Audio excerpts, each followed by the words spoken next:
question was proposed to me, a young couple that were contemplating marriage. They said, Minister Levaille, when should we take the premarital counseling? Wow.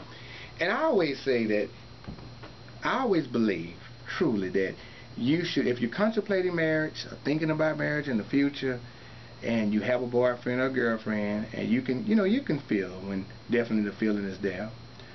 I always feel that you should take the premarital counseling before you set a wedding date. I think a lot of couples, they tend to set the wedding date and then they do the premarital counseling. So you kind of really, if you really technically look at it, you're putting the buggy before the horse. And I always say, let's get the horse first, because if you get the buggy, then you won't be able to do anything with the buggy until you get the horse. But if you get the horse first, you can ride the horse until you get the buggy. So let's do this here. For those who are contemplating marriage, do not set a date. Go ahead on, set your premarital counseling up, because what happens is, I've had couples to take premarital counseling from us, and we do 4 weeks, no more than 6 weeks, once a week, 1 day a week.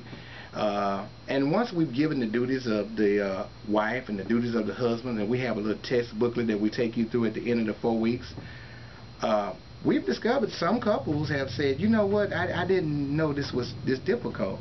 I didn't know that this was going to be my role, and they have reconsidered and didn't get married. So, I mean, when we really know what we're getting into, a lot of times we don't know.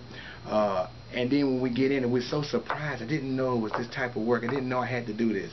Because again, we hadn't been taught since we were children about the marriage and marriage covenant. So I always recommend, if you're going to get married, you're thinking about getting married, don't set the date, because if you set the date, the wedding date, you have a lot of pressure on you. And if you go through marriage counseling and you discover that this is not for you, you've already spent a lot of money, you've already got those invitations out there, and now you got a lot of stress. So do the premarital before you set the date of the wedding.